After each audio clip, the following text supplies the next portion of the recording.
আমরা সেই গণতন্ত্রের জন্য অপেক্ষমান যে গণতন্ত্রের জন্য আমাদের সন্তানরা শহীদ হয়েছেন, রক্ত দিয়েছেন। তন্ত্র শক্তিশালী হিসাবে একটি গণতান্ত্রিক রাষ্ট্র নির্মাণ করতে চাই সাম্যের ভিত্তিতে, তাহলে এই গণতন্ত্রের জন্য আমাদেরকে জাতীয় ঐক্য বজায় রাখতে হবে।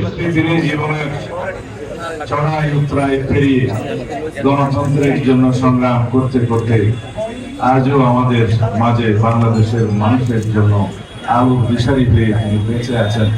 তার আজকে 81তম জন্ম দিবস। কিন্তু বাংলাদেশের সমসাময়িক রাজনীতির প্রেক্ষাপটে আমরা সমস্ত বিষয়ে দিক নির্দেশনা পাচ্ছি দেশনেত্রী বেগম খালেদা জিয়ার কাছ থেকে। তিনি নির্দেশনা দিয়েছিলেন আলাপ আলোচনার মধ্য দিয়ে ঐক্যমতের ভিত্তিতে গণতন্ত্রের উচ্চারণের পক্ষে সহজতর করতে হবে। তার সেই নির্দেশনা মোতাবেক আমরা সরকারের সাথে আলোচনা করেছি অনেকবার। সমস্ত গণতান্ত্রিক শক্তি সমূহের সাথে আমরা আলোচনায় রত। আমরা জাতীয় ঐক্যমত প্রতিষ্ঠার মধ্য দিয়ে একটি সুষ্ঠু, সুন্দর, শান্তিপূর্ণ নির্বাচন অনুষ্ঠানের জন্য অপেক্ষমান। সারা জাতি অপেক্ষমান।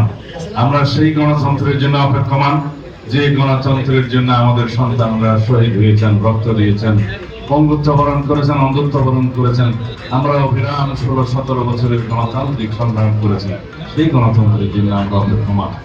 এই গণতন্ত্রকে যদি আমরা বিনির্মাণ করতে চাই, অত্যন্ত শক্তিশালী হিসাবে একটি গণতান্ত্রিক রাষ্ট্র নির্মাণ করতে চাই সাম্যের ভিত্তিতে, তাহলে এই গণতন্ত্রের জন্য আমাদেরকে জাতীয় ঐক্য বজায় রাখতে হবে।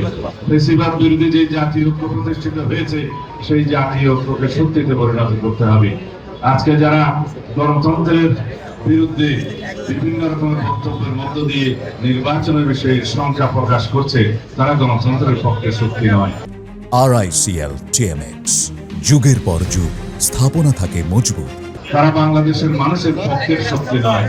তারা হয়তো কোনো না কোনো কারণে নিজের কথাগুলো এড়িয়ে বেরিয়ে বুঝছেন, যাতে করে নির্বাচনকে বিলম্বিত করা যায়, অথবা বানচাল করা যায়, অথবা নির্বাচন অনুষ্ঠান না হোক সেটা চায়। কিন্তু বাংলাদেশের মানুষ ঐক্যবদ্ধ। বাংলাদেশের মানুষ গণতন্ত্রের জন্য, ভোটাধিকার প্রয়োগের জন্য তারা সংকল্পবদ্ধ।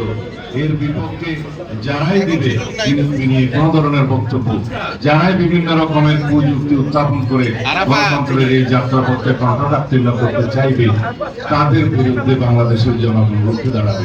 সব গণতান্ত্রিক শক্তি, সব গণতান্ত্রিক রাজনৈতিক দলকে অনুরোধ করব, আপনারা যেভাবে ঐক্যবদ্ধ হয়েছিলেন ফ্যাসিবাদ বিরোধী গণতান্ত্রিক সংগ্রামে, সেই একই রকম ঐক্য নিয়ে আসুন আগামী নির্বাচনের জন্য। সুষ্ঠু, শান্তিপূর্ণভাবে যেভাবে আমরা নির্বাচন অনুষ্ঠান করতে পারি, সেইভাবে আমরা ঐক্যবদ্ধ থাকি, আলাপ আলোচনা করি এবং আমরা গণতান্ত্রিক উত্তরণকে সহযোগিতা করি।